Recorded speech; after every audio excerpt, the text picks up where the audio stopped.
Good morning students.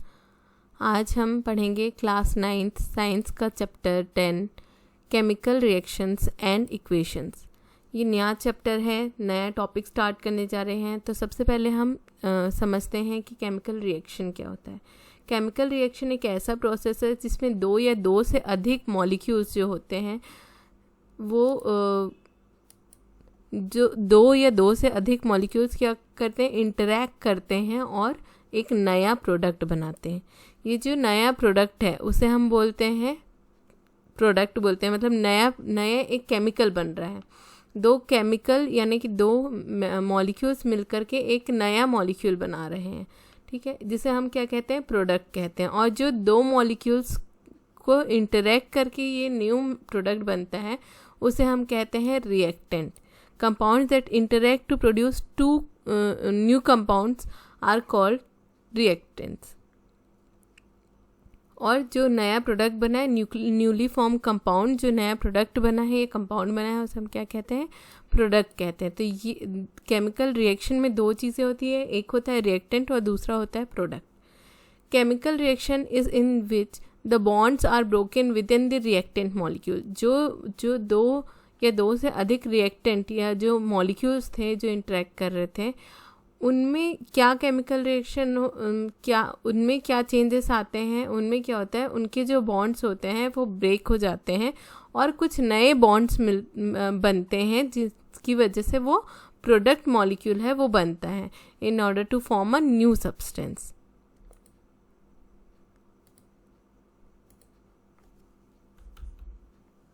Chemical reaction क्या है, ये इसका इम्पोर्टेंस क्या है। केमिकल रिएक्शन हमें पता नहीं चलता है, बट ये इसका बहुत ही इम्पोर्टेंट पार्ट है। हम नॉर्मली हमारी डे टू डे लाइफ में हम बहुत सारे ऐसी चीज़ें ऑब्जर्व करते हैं जिनमें कुछ ना कुछ केमिकल रिएक्शंस होते हैं। ये इतना इंटीग्रल पार्ट है हमारी लाइफ का। जैसे कि अगर दूध से दही बनती है, उसके अंदर भी क्या हो रहा है, एक केमिकल रिएक्शन हो रहा है। आपने अगर कुछ फूड प्रोडक्ट है, जैसे कि अगर इडली है तो इडली के लिए आपने डो उसका जो भी बैटर है वो रखा है, रात भर में वो फर्मेंट होता है। तो ये जो फर्मेंटेशन है ये भी क्या है, ये रिएक्शन है जिसकी वजह से उसमें जो फ्लफीनेस है वो आती है, ठीक है। ऐसे ही और भी कई चीज़ें हैं, जैसे कि डिफरेंट इंडस्ट्रीज़ वगैरह में इसका यूज़ किया जाता है और हमारे डे टू डे लाइफ में यूज़ किया जाता है। और इस रिएक्शन को हम कई जगह ऑब्जर्व कर सकते हैं। जैसे कि हमने ऑब्जर्व किया है कि जंग लग जाता है किसी लोहे में जो जंग लगता है वो भी क्या है, हमारा एक क्या है, ये केमिकल रिएक्शन है, पॉटरी है, फर्मेंटेशन है। ये डिफरेंट चीज़ें हैं जिनमें कुछ ना कुछ केमिकल रिएक्शन होता है। इवन अगर आप एक कैंडल को बर्न होते हुए देख रहे हैं, उसके अंदर भी कुछ ना कुछ रिएक्शन हो रहा है। वो ऑक्सीजन की मदद से वो बर्न हो रहा है, जो वैक्स कैंडल का वो बर्न हो रहा है। वो जो हीट निकल रही है वो किस वजह से निकल रही है, वो एक केमिकल रिएक्शन की वजह से निकल रही है। और जो वैक्स हमें घटता हुआ दिख रहा है, उस कैंडल से जो वैक्स फॉर्म हो रहा है वो उसका फिजिकल चेंज है। इस तरीके से केमिकल रिएक्शन जो होता है मतलब हम देख सकते हैं कि डे टू डे लाइफ में हर जगह हमको दिखने मिलता है। हर एक जो भी कुछ चेंजेस आ रही होती है उसमें एक कुछ ना कुछ केमिकल रिएक्शन हमें मिलता है। तो केमिकल रिएक्शन तो आपकी बुक में दिया हुए हैं, 2-3 एक्टिविटीज़ दी हुई हैं, हम देख लेते हैं ये एक्टिविटीज़।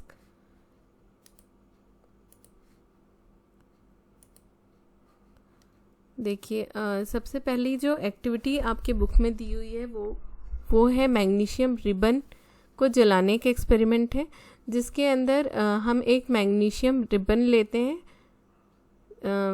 डिफरेंट हम लोग को प्रोडक्ट्स चाहिए, जैसे मैग्नीशियम रिबन चाहिए, कैंडल चाहिए, हमको वॉच क्लास चाहिए, टोंग चाहिए, है ना, जो आप यहाँ पे देख सकते हैं। यहाँ पे आपको मैग्नीशियम रिबन दिख रहा है, इस तरीके से होता है, ये इजीली टूट जाता है और आप इसको हाथ से भी तोड़ सकते हैं। ये मैग्नीशियम रिबन जो है आपको दिख रहा है कि थोड़ी सिल्वर वाइट रंग की है, इसके ऊपर एक वाइट रंग की परत चढ़ी होती है जो क्या होता है, मैग्नीशियम कार्बोनेट और हाइड्रोक्साइड की परत रहती है।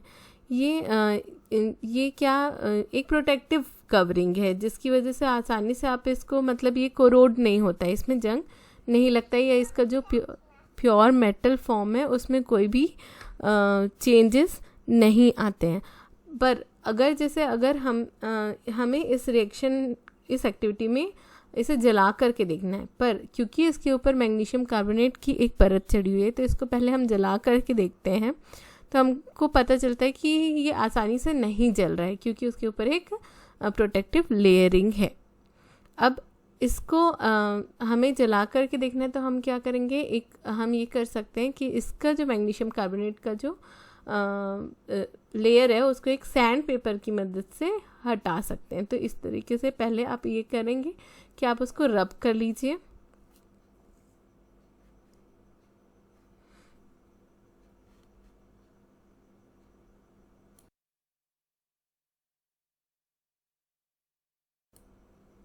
इस तरीके से रब करने के बाद उसमें से जो भी लेयर प्रोटेक्टिव लेयर था वो उसका निकल गया।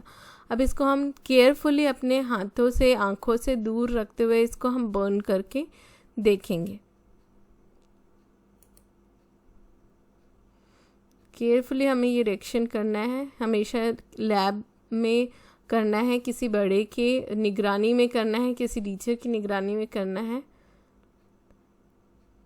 तो इस तरीके से ये हम मैग्नीशियम रिबन को जला करके देख रहे हैं। तो इसमें देखिए बहुत ही ब्राइट लाइट आपको दिख रही है और वाइट रंग के फ्यूम्स इसमें दिख रहे हैं, ठीक है। और ये जब जल जाता है, जलने के बाद आप इसमें देखेंगे कि कुछ वाइट रंग के ऐशेस आपको दिख रहे हैं। जो लास्ट में जो बचा है वो राख जो है ना, ये वाइट रंग का ऐश है। तो आपने देखा दो तीन चीज़ें देखी कि इसकी लाइट कैसी है, बहुत ही ब्राइट लाइट है, और इसकी जो फ्यूम्स निकल रही है वो भी वाइट रंग की हैं, और इसके जो ऐशेस हैं वो भी वाइट रंग के हैं। एक बार और ये जला करके देखते हैं, बहुत सावधानी से इसे करना होता है।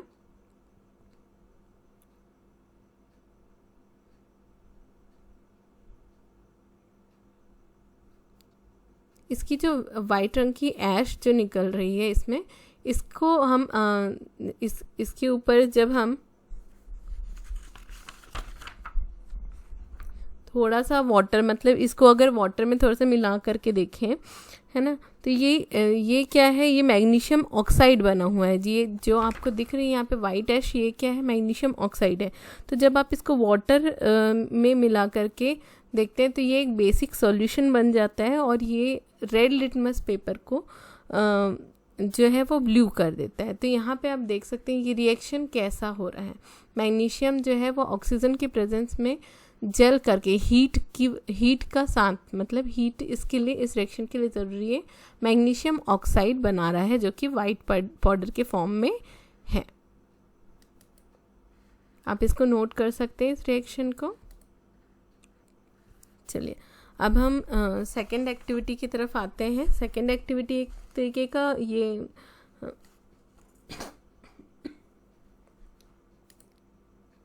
Second activity double displacement reaction है। डबल डिस्प्लेसमेंट रिएक्शन ये हम पढ़ेंगे कि क्या होता है।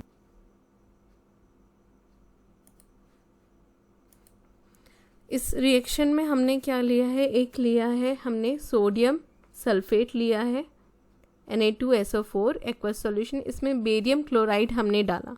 तो बेरियम क्लोराइड के जाते ही आप देख रहे हैं कि एक वाइट रंग का प्रेसिपिटेट दिख रहा है। ये कलर आप ऑब्जर्व कर रहे हैं, क्या कलर है, वाइट रंग का है, और ये एक प्रेसिपिटेट है। तो ये प्रेसिपिटेशन रिएक्शन कहलाता है। इसमें देख सकते हैं बेरियम क्लोराइड जो है, बेरियम क्लोराइड जो एक्वस फॉर्म में था, और सोडियम सल्फेट, ये दोनों जब मिलते हैं तो क्या बनता है, बेरियम सल्फेट बनता है और सोडियम क्लोराइड। चूँकि इसमें क्या है, दो चीज़ें डिस्प्लेस हो रही हैं, ठीक है। जैसे कि आप बेरियम देख रहे हैं, बेरियम क्लोराइड के साथ था, अब क्या है, यहाँ पर सोडियम क्लोराइड है। प्रोडक्ट ये नीचे वाली लाइन में आपको प्रोडक्ट दिख रहा है और रिएक्टेंट ऊपर वाली लाइन में दिख रहा है। तो बेरियम क्लोराइड जो है उसमें से बेरियम निकल करके किसके द्वारा डिस्प्लेस कर दिया गया है, सोडियम के द्वारा, और सोडियम सल्फेट में से सोडियम को डिस्प्लेस कर दिया गया है बेरियम के द्वारा। तो इस तरीके से ये डबल डिस्प्लेसमेंट रिएक्शन है, और इसमें एक वाइट रंग का प्रेसिपिटेट बन रहा है, ठीक है। तो ये वाइट रंग का प्रेसिपिटेट जो है वो हमारा जो प्रोडक्ट है उसकी वजह से ऐसा दिख रहा है, ठीक है। तो आपने पिछले जो एक्टिविटी थी उसमें देखा था कि कुछ ऐश बन रहे थे जो कि बेसिक थे, उसका नेचर बेसिक था। तो वो एक तरीका था हमें टेस्ट करने का, मतलब केमिकल, कौन से केमिकल उसमें हैं ये चीज़ को टेस्ट करने का, या वो जो केमिकल बना हुआ है या कंपाउंड बना हुआ है वो किस तरीके से, वो दिखने में कैसा है, ये हम देख रहे हैं, ऑब्जर्व कर रहे हैं। हमने पहले पिछले एक्टिविटी में देखा था कि उसके फ्यूम्स किस रंग के थे और उसका ऐश किस रंग का था, कितनी लाइट निकल रही थी, कैसी लाइट निकल रही थी। इस एक्टिविटी में हमने देखा है कि जो क्या उसमें प्रेसिपिटेट बन रहा है। प्रेसिपिटेट का मतलब है वो थक्का थक्का जैसे वो नीचे बैठ जाता है, ठीक है, वो प्रेसिपिटेट कहलाता है। और वाइट रंग का है वो, तो हम यहाँ पे रंग भी देख रहे हैं। इस तरीके से थर्ड एक्टिविटी है हमारी जिसमें हम ले रहे हैं जिंक ग्रेन्यूल्स और उसे हमें बॉइलिंग ट्यूब में डालना है। बॉइलिंग ट्यूब एक एपरेटस है, हम देखते हैं।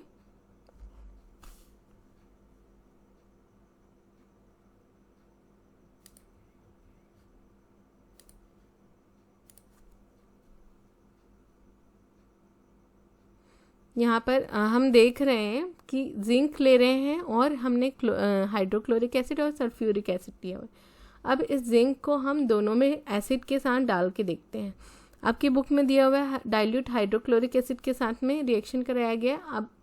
अब आप देख सकते हैं जैसे ही जिंक को दोनों एसिड्स में डाला गया, इसमें से कुछ बबल्स फॉर्मेशन हो रहे हैं।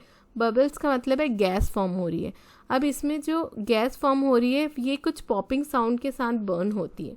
ये पॉपिंग साउंड हम देखेंगे और यहाँ पे ये बुझा नहीं रहा है, जो बर्न हो रही है गैस उसे बुझा नहीं रहा है।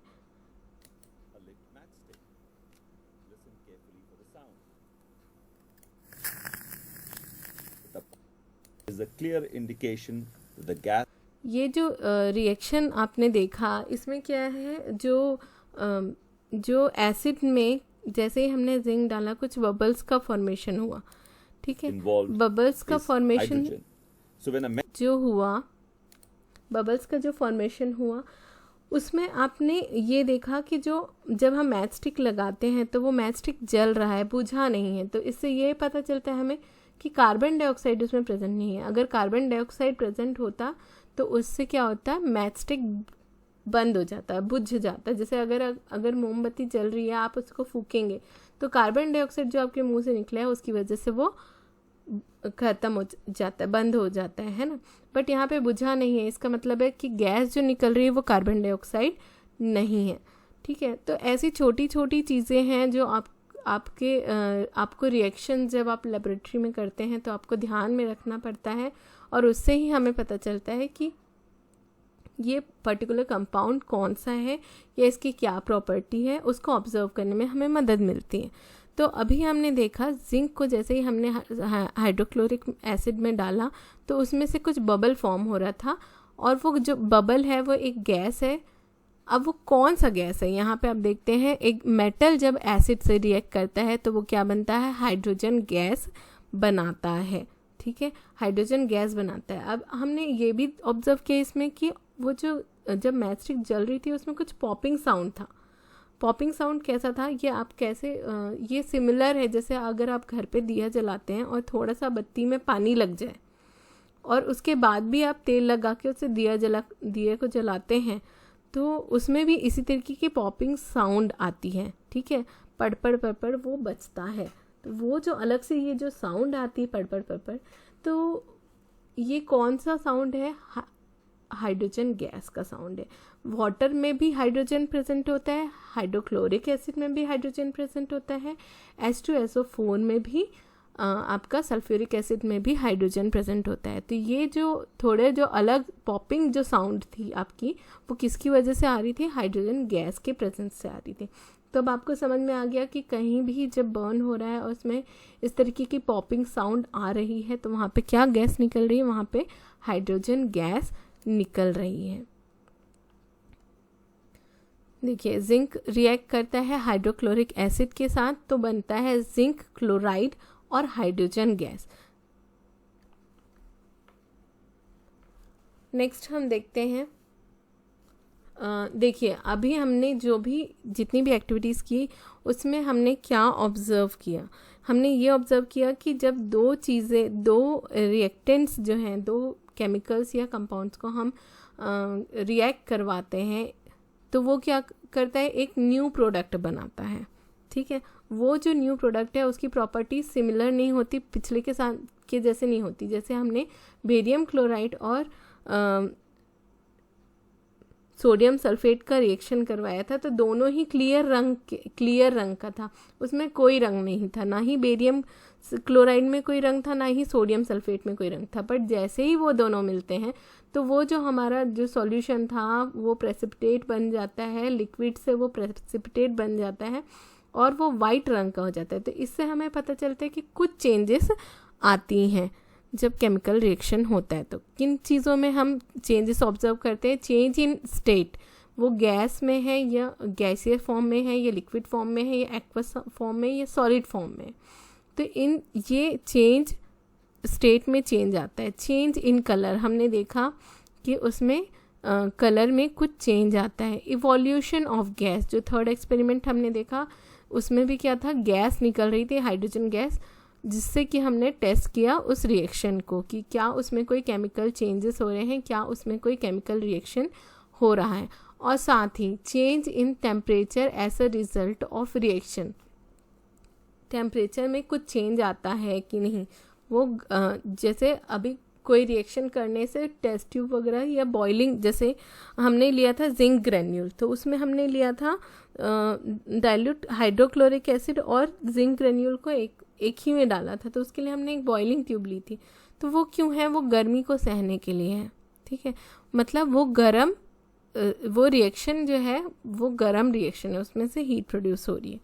तो यहाँ पर चेंज इन टेम्परेचर भी हमें देखने को मिलता है। तो ये चेंजेस जब आती हैं, या तो एक आ सकती है या तो एक से ज़्यादा ये चेंजेस आ रही हैं, तो हम जानेंगे कि केमिकल रिएक्शन उसमें हो रहा है। ठीक है, in a chemical reaction a chemical change must occur which is generally observed by physical changes. हमने देखा कि कोई भी केमिकल रिएक्शन में केमिकल चेंज आता है, पर हम उसे ऑब्जर्व किससे करते हैं, फिजिकल चेंजेस से, जैसे कि प्रेसिपिटेशन या फिर हीट प्रोडक्शन या फिर कलर चेंज या और कोई तरीके का physical change. A reaction can take place between two atoms or two ions or two molecules। दो एटम्स या आयन्स या मॉलिक्यूल्स के बीच में ये रिएक्शन होते हैं and they can form a new bond और न्यू बॉन्ड वो फॉर्म करते हैं। जो प्रीवियस बॉन्ड्स थे उसको तोड़ करके न्यू बॉन्ड फॉर्म होता है। पर इस पूरे रिएक्शन में कोई भी एटम डिस्ट्रॉय नहीं होता, ना ही कोई नया एटम बनता है।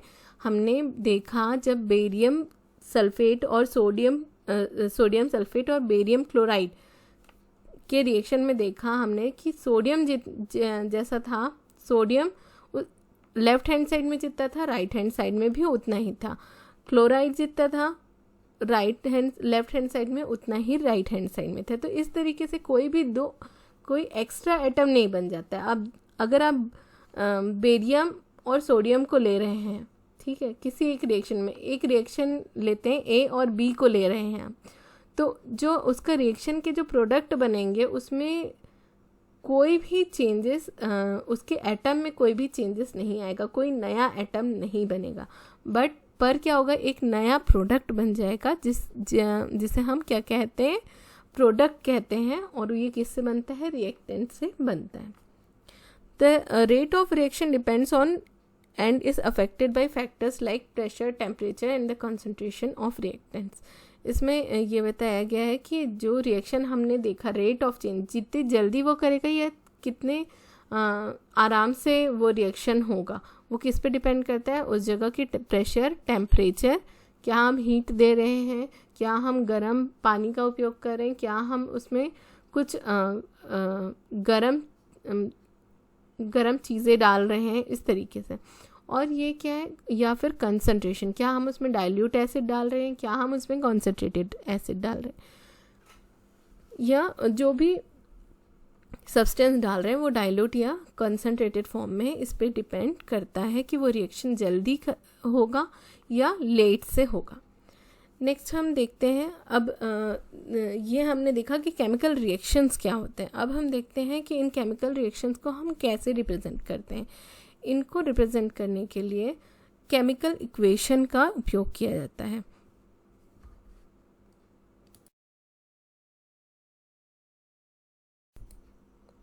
केमिकल रिएक्शन में हम जो भी चेंजेस आ रहे हैं उनको सिंबलाइज करने के लिए केमिकल इक्वेशन का इस्तेमाल करते हैं। और एक केमिकल इक्वेशन को देख करके आप बता सकते हैं कि कौन से रिएक्टेंट्स उसमें यूज़ हुए हैं और कौन सा प्रोडक्ट बना है और वो किस कंडीशन में बना है, क्या उसमें हीट का उपयोग हुआ है, क्या उसमें सॉलिड सब्सटेंसेस यूज़ किए गए हैं, क्या लिक्विड सब्सटेंसेस यूज़ किए गए हैं, क्या गैसियस स्टेट के कोई सब्सटेंस यूज़ किए गए हैं। जिस भी सर्टेन कंडीशन में वो रिएक्शन हुआ है, उस रिएक्शन को जब आप इक्वेशन के रूप में लिखते हैं तो उससे आप बता सकते हैं कि वो रिएक्शन किस कंडीशन में है और कौन से उसमें रिएक्टेंट्स यूज़ किए गए हैं और कौन सा प्रोडक्ट फॉर्म हुआ है। देखिए, जब हम रिएक्शन को लिखते हैं तो उसमें क्या क्या चीज़ें लिखते हैं, किस तरीके से लिखते हैं। Reactants are on left side में जो दिख रहे हैं वो आपको रिएक्टेंट दिख रहे हैं। जैसे यहाँ पे A+B, ये जो है ये रिएक्टेंट है, ये सिर्फ एक सिंबल फॉर्म में बताया गया है। और जो राइट हैंड साइड में है वो क्या है, वो प्रोडक्ट्स हैं। जैसे यहाँ पे C और D, यहाँ पे हम ऐसा इसलिए रिप्रेजेंट कर रहे हैं कि कोई भी केमिकल रिएक्शन में एक नया मॉलिक्यूल बनता है, तो हम A और B को जब रिएक्ट करवा रहे हैं तो हम रिप्रेजेंट कर रहे हैं कि एक नया मॉलिक्यूल C और एक और नया मॉलिक्यूल D जो है वो बन रहे हैं। तो चूँकि उनकी केमिकल प्रॉपर्टीज़ में कुछ चेंज आए हैं और वो एक टोटली न्यू प्रोडक्ट है, इस वजह से हमने दूसरा कोई कैरेक्टर लिया हुआ है। ठीक है, और यहाँ पे आप देख रहे हैं कि लेफ़्ट हैंड साइड और राइट हैंड साइड, ये दोनों में हमने देखा लेफ़्ट हैंड साइड में रिएक्टेंट है और राइट हैंड साइड में प्रोडक्ट है। और इनके बीच में आप एक एरो देख रहे हैं, 1 हेडेड एरो या फिर 2 हेडेड एरोस होते हैं किसके, रिएक्शन के। मतलब इसमें से अगर 1 हेडेड है तो ये बताएगा कि कौन सा प्रोडक्ट है, मतलब इस रिएक्शन में A और B जो है वो उनके कॉम्बिनेशन से प्रोडक्ट जो निकला है C और D निकला है। पर 2 हेडेड होगा तो इसका ये मतलब होगा कि वो जो रिएक्शन है वो रिवर्स भी हो सकती, कि उसमें से वापस A और B भी बन सकते हैं। पर यहाँ पे हम देख रहे हैं कि A और B से C और D ही बन रहे हैं, C और D से A B नहीं बन रहे हैं, क्योंकि यहाँ पे एक तरफ का एरो दिख रहा है, 1 हेडेड एरो है। ठीक है, नेक्स्ट चलिए हम आगे देखते हैं। पर यहाँ पे A और B सिर्फ representation A B C D representation के लिए, पर एक्चुअल केमिकल इक्वेशन में रिएक्टेंट को किसके द्वारा डिनोट किया जाता है, उसके केमिकल फॉर्मूला के द्वारा डिनोट किया जाता है।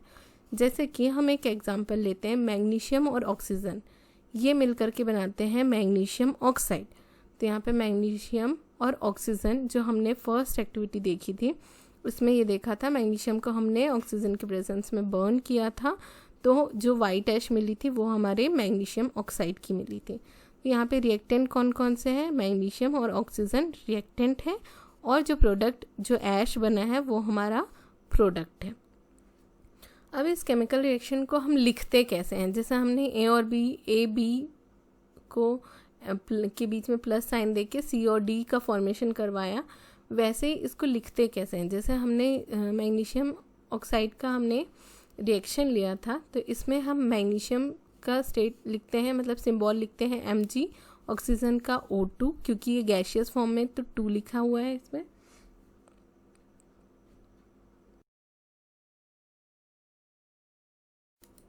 और इससे मैग्नीशियम ऑक्साइड बन रहा है MgO। ठीक है, अब इस रिएक्शन में आप देखेंगे कि मैग्नीशियम तो 1 दिख रहा है लेफ्ट हैंड साइड और राइट हैंड साइड में भी 1 दिख रहा है, पर जब हम ऑक्सीजन को देखते हैं तो हमको लेफ्ट हैंड साइड में O2 दिख रहा है, यानी कि 2 दो एटम्स दिख रहे हैं ऑक्सीजन की, पर राइट हैंड साइड में हमको एक ही ऑक्सीजन का मॉलिक्यूल दिख रहा है, एक ही ऑक्सीजन दिख रहा है एटम। तो पर ये क्या है, हमको डिफरेंस या इसमें मतलब हम देख रहे हैं कि ये अनबैलेंस्ड इक्वेशन है। पर law of conservation of mass के अनुसार कोई भी केमिकल या कोई भी एटम ना ही क्रिएट होता है ना ही डिस्ट्रॉय होता है। मतलब एटम्स के नंबर में कोई चेंजेस नहीं आने चाहिए, राइट हैंड साइड में भी लेफ्ट हैंड साइड में। अ chemical equation must be balanced, that is the number of atoms on both sides must be equal. This is balancing of equation. इसे हम क्या कहते हैं, बैलेंसिंग ऑफ इक्वेशन। इस equation में ये इक्वेशन अनबैलेंस्ड है, इसे हम बैलेंस करेंगे। ठीक है, तो बैलेंस करने का भी तरीका हमें आगे बताया गया है। बैलेंसिंग केमिकल इक्वेशन, पहला हम देखते हैं कि एक केमिकल इक्वेशन हम ले रहे हैं, H2 + O2 गिव्स H2O। ये वाटर के फॉर्मेशन का केमिकल रिएक्शन है। ठीक है, तो इस इक्वेशन में आप देख रहे हैं again H2 left hand side में है, हाइड्रोजन के 2 मॉलिक्यूल्स है, राइट हैंड साइड में भी हाइड्रोजन के 2 मॉलिक्यूल है। बट अगेन इसमें ऑक्सीजन का दो एटम है और इसमें ऑक्सीजन का एक ही राइट हैंड साइड में एक एटम दिख रहा है ऑक्सीजन का। तो इससे हम देख रहे हैं कि अगेन अनबैलेंस्ड है, इसे हमें बैलेंस करना है। तो इसके लिए क्या क्या स्टेप्स हम करेंगे।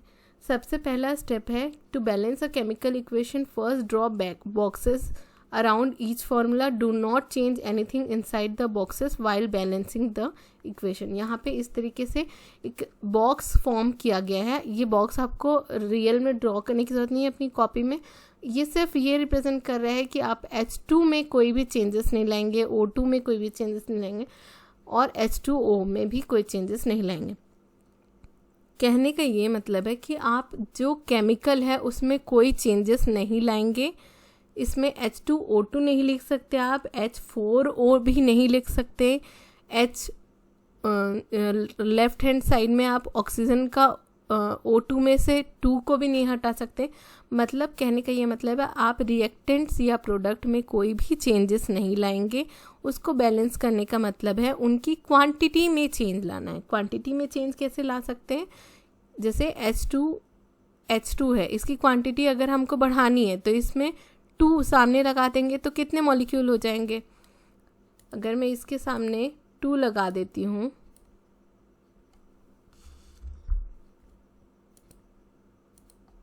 इसके सामने अगर मैं 2 लगा देती हूँ तो 2 और H2, तो H के कितने मॉलिक्यूल्स हो जाएंगे, 2 2 ज़ा 4 मॉलिक्यूल हो जाएंगे। ठीक है, तो इस तरीके से हम कुछ ऐसा फिगर इनके सामने डालेंगे, ऐसा नंबर डालेंगे जिससे कि ये पूरा इक्वेशन जो है वो बैलेंस हो जाए। ये सिर्फ मैंने एक एग्जांपल लिया था।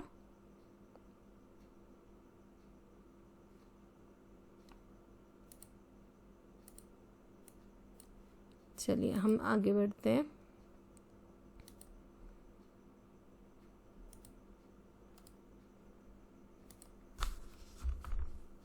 ये हमारा हमने ले लिया है, इनको बॉक्सेस में ले लिया, मतलब हमें इसे चेंज नहीं करना है। अब ये जो है इसको हम टोटली इस रिएक्शन को बैलेंस कैसे करेंगे, इसके लिए हम पहले कुछ ट्रिक्स लेते हैं। धीरे धीरे करते करते आपको ऐसे ही बिना बॉक्सेस बनाए भी आपको करने ये आ जाएगा। List the number of atoms of different elements present in the unbalance equation. इसमें एलिमेंट्स को हम क्या करेंगे, इसमें एक तरफ ले लेते हैं जितने भी एलिमेंट्स है। जैसे इसमें हाइड्रोजन और ऑक्सीजन बस है, तो हाइड्रोजन और ऑक्सीजन को ले लिया एक तरफ, और आगे उनका लेफ्ट हैंड साइड में कितने हैं, मतलब रिएक्टेंट्स में कितना उनके एटम्स है, नंबर ऑफ एटम्स, और राइट हैंड साइड यानी कि प्रोडक्ट्स में कितने नंबर ऑफ एटम्स है उनके, ये हमको लिखना है। तो आप रिएक्टेंट साइड में देखेंगे H का 2 दिखा रहा है, तो इसके मतलब है H2 दिखा रहा है, मतलब 2 एटम्स है। ऑक्सीजन का 2 है, तो यहाँ पे भी 2 एटम्स हमने लिख दिया। नेक्स्ट आप देख रहे हैं H2O, तो इसमें हाइड्रोजन का कितने एटम है, 2 है, तो हमने 2 लिखा यहाँ पे। और ऑक्सीजन का कितना है, एक ही एटम दिख रहा है हमें, इसके आगे कुछ भी नहीं लिखा है, मतलब एक ही एटम लिखा हुआ है, तो यहाँ पे हमने 1 लिख दिया। ठीक है, ये ऐसा एक टेबल हम बना लेते हैं। नेक्स्ट हम देखते हैं, इसमें नेक्स्ट स्टेप है कि इसमें हम क्या करें, ऑक्सीजन एटम को पहले हम बराबर करने की कोशिश करेंगे। जैसे कि हम लेफ्ट हैंड साइड में हमारे पास ऑक्सीजन को हम देखते हैं, पहले ऑक्सीजन को हम देखते हैं। ऑक्सीजन जो है इसमें लेफ्ट हैंड साइड में 2 है और राइट हैंड साइड में 1 है। तो हम इस राइट हैंड साइड को क्या कर सकते हैं, 2 बनाने के लिए क्या कर सकते हैं, राइट हैंड साइड को यानी H2O को 2 बनाने, इसमें ऑक्सीजन को 2 बनाने के लिए हम क्या कर सकते हैं, इस पूरे को हाइड्रोजन और ऑक्सीजन को इंटू 2 हम कर देंगे तो हो जाएगा। यानी कि यहाँ पर भी हमें क्या करना पड़ेगा, इंटू 2 करना पड़ेगा। ठीक है, तो ये इंटू 2 जब हम करेंगे तो ऑक्सीजन यहाँ पे क्या हो जाएगा, 2 बन जाएगा, ये 1 हट जाएगा। ठीक है, और यहाँ पे जो ये भी इंटू 2 हो जाएगा, तो ये इंटू 2 करने से क्या हो जाएगा, हाइड्रोजन यहाँ पे 4 हो जाएगा। ठीक है, हाइड्रोजन क्या हो जाएगा, यहाँ पे 4 हो गया। ठीक है, इतना हमने कर लिया। ऑक्सीजन को पहले हमने बराबर किया। ठीक है, तो ऑक्सीजन अब आप देख सकते हैं यहाँ पे भी लेफ्ट हैंड साइड में भी 2 है और राइट हैंड साइड में भी 2 है। फिर हम क्या करेंगे, since the hydrogen atoms are not balance, अब हम देख रहे हैं कि हाइड्रोजन एटम एक तरफ 2 है लेफ्ट हैंड साइड में और राइट हैंड साइड में ज़्यादा है यानी कि 4 है। तो अब ये पार्टली बैलेंस्ड हो गया, अब फिर से ये बैलेंस नहीं है। तो हम क्या करेंगे, अगेन इसको बैलेंस करने के लिए हम क्या करेंगे, यहाँ पर आप देख सकते हैं इसको, यहाँ पे 2 है लेफ्ट हैंड साइड में, इसको हम 4 कैसे बना सकते हैं, इसको अगेन हम 2 से इंटू करेंगे। ठीक है, तो यहाँ पे भी क्या बन जाएगा, ये भी क्या बन जाएगा, 4 बन जाएगा। तो अब आप देख सकते हैं हाइड्रोजन भी 4 और इस तरफ भी 4 है और ऑक्सीजन भी 2 है इस तरफ और इस तरफ भी 2 है। यहाँ पे एक क्वेश्चन ये उठ रहा होगा आपके मन में कि ये हमने राइट हैंड साइड का जब रिएक्शन को इंटू किया तो दोनों से इंटू किया, क्यों किया ऐसा, क्योंकि H2O ये तो एक साथ है ना, एक कंपाउंड है ये, तो इसको हमने क्या किया, 2 से इंटू किया, तो मतलब ऑक्सीजन बढ़ेगा तो हाइड्रोजन भी बढ़ेगा। ठीक है, बट लेफ्ट हैंड साइड में हम देखते हैं तो ऑक्सीजन इंडिपेंडेंट है, और हाइड्रोजन भी इंडिपेंडेंट है। तो जब हमने हाइड्रोजन को इंटू 2 किया तो हमको ऑक्सीजन को बिल्कुल भी हिलाने की, उसमें कुछ भी चेंजेस करने की ज़रूरत नहीं पड़ी। तो अब हम देख सकते हैं यहाँ पे हाइड्रोजन के साथ हमने इंटू 2 किया था, मतलब हम ऐसे लिख सकते हैं 2H2 प्लस ऑक्सीजन है प्लस ऑक्सीजन है, ऑक्सीजन भी 2 है हमारे पास, और यहाँ पे number of atoms in products, तो यहाँ पे हमने टोटल इंटू 2 किया था, तो यहाँ पे हम 2H2O लिख देंगे इस तरीके से। तो अगेन अब देखिए ये रिएक्शन आपको सही लग रहा है क्या, यहाँ पे भी हाइड्रोजन का 4 एटम है, इस तरफ भी हाइड्रोजन का 4 एटम दिख रहा है, यहाँ पे ऑक्सीजन का 2 एटम दिख रहा है, और राइट हैंड साइड में भी हमें 2 एटम ऑक्सीजन के दिख रहे हैं। तो ये हमारा जो था नया रिएक्शन को हम और अच्छे तरीके से लिख के देखते हैं। तो इस तरीके से आप देख रहे हैं कि हाइड्रोजन के साथ मैंने 2 लगा दिया और यहाँ पे वाटर के सामने मैंने 2 लगा दिया है, जहाँ जहाँ हमने इंटू 2 किया था वहाँ वहाँ दिखाया। अब इसको चेक करना है कि फिर से ये इक्वेशन अब बैलेंस हुआ है कि नहीं, तो हम अगेन क्या करेंगे, कंपेयर करेंगे दोनों साइड्स की इक्वेशन को कि दोनों साइड हाइड्रोजन और ऑक्सीजन बराबर हैं कि नहीं। तो हमने अगेन देखा हाइड्रोजन 4 एटम्स है लेफ्ट हैंड साइड में, 4 एटम्स है राइट हैंड साइड में, ऑक्सीजन के 2 एटम है लेफ्ट हैंड साइड में और ऑक्सीजन के 2 एटम है राइट हैंड साइड में, मतलब ये इक्वेशन क्या है, बराबर है। तो ये हमारा बैलेंस्ड इक्वेशन बन गया। तो इससे आपको समझ में आया बैलेंस कैसे करना है इक्वेशन को। जैसे आप मैथ्स में करते हैं ना, दोनों साइड इंटू करते हैं, वो वैसे ही टाइप का इसमें भी है कि क्वांटिटी को हमें बढ़ाना है, बिल्कुल उसके जो कैरेक्टर है यानी कि जो भी कंपाउंड है उसके कॉन्फ़िगरेशन में कोई भी चेंजेस नहीं लेके आनी। तो आज की क्लास इतनी ही। Thank you.